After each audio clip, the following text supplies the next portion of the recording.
ஆனால் ஷெட்யூல் போட்டு அதுவும் ஒரே நாளில் 3 மாவட்டத்தை மீட் பண்ணுற மாதிரிலாம் இருக்குது. இதெல்லாம் சாத்தியமானலாம் கேள்வி கேட்குறாங்க.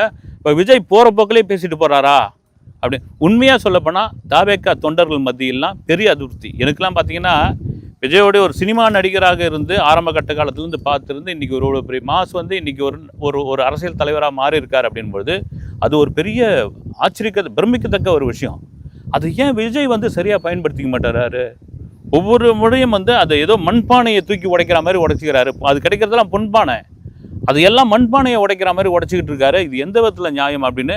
அதனால தான் இந்த மக்களை சந்திக்கிற இந்த பயணம், இந்த சுற்றுப்பயணத்திற்கு ஒரு பெரிய வரவேற்பு மக்கள் மத்தியிலும் இல்லை, தொண்டர்கள் மத்தியிலும் இல்லை என்பதுதான் நிதர்சனமான உண்மை. விஜய் தொடர்ச்சியாக எல்லாரும் சொல்கிற ஒரு விஷயம் என்னென்னா, எலைட் அரசியல் பண்ணுறாருங்க. அவர் பனையூர் பண்ணையார் அரசியல் பண்ணுறாரு. பனையூர் விட்டு வெளியே வரதில்லை. எலைட் அரசியல் ஒத்தே வராதுங்க.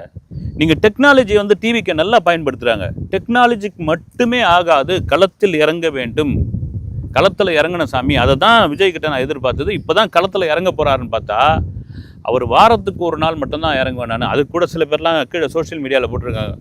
வாரம் சனிக்கிழமை ஞாயிற்றுக்கிழமை லீவு, கல்லூரி மாணவர்கள்லாம் இதுக்கு ஒரு பெரிய ஆதரவு கொடுப்பாங்க, வரவேற்பு. அதெல்லாம் சும்மாங்க. அவங்க அதாவது இளைஞர்களுடைய ஓட்டு, பெண்களுடைய ஓட்டு தான் விஜய்க்கு மிகப்பெரிய பலமாக இருக்குது. இவங்க மற்றவர்களை விமர்சனம் செய்கிற மாதிரி உண்மையிலே விஜய் எலைட் அரசியல் தான் பண்ணுறாரோ அப்படின்ற மாதிரி ஒரு சின்ன டவுட் வருது எனக்குலாம். ஏன்னா நாம் ஒன்று டிவிகேவுக்கு சார்ந்தவரோ, டிவிகேவுக்கு வேண்டப்பட்டவரில் விஜய்க்கு நான் பிஆர்ஓ மேனேஜரோ ஒன்றுமே கிடையாது.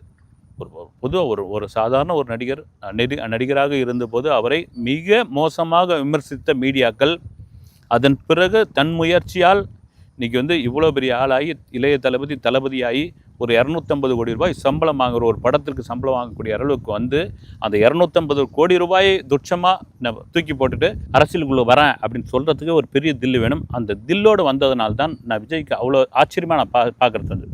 ஏன்னா இதுக்கு முன்னாடி எவ்வளோ திரை நட்சத்திரங்கள், எம்ஜிஆரை தவிர்த்துருங்க, நீங்கள் அரசியலுக்கு வந்திருக்காங்க. யார் ரிட்டையர்டான பிறகு வந்தவங்க. அப்படி மீறி அவங்க காணாமல் போயிருக்காங்க, அவங்க செல்வாக்கு இல்லாமல் போயிருக்காங்க. பக்கத்து மாநிலமான சிரஞ்சீவி பிரஜாராஜ்யம்னு ஒரு கட்சி, அந்த கட்சியை கொண்டு போய் காங்கிரஸ் கிட்ட அடமானம் வச்சார். ஆனால் விஜய்க்கு இப்படியாப்பட்ட ஒரு இது இருக்கும்போது ஏன் இவர் தொடர்ந்து அந்த எலெக்ட் அரசியல் மேலேயே இருக்கார்? இறங்கி வாங்க, உங்கள் மேலே புழுதி படுத்தோம், அடுத்தவனு வேர்வையை தொடுங்க, அடுத்தவனை கட்டி பிடிங்க, முத்தம் கொடுங்க, அவங்க கொடுக்குற ஒரு சொம்பு தண்ணியை குடிங்க, அவங்க வீட்டில் இருக்கிற கஞ்சி வாங்கி குடிங்க, என்ன ஆகிட போகுது?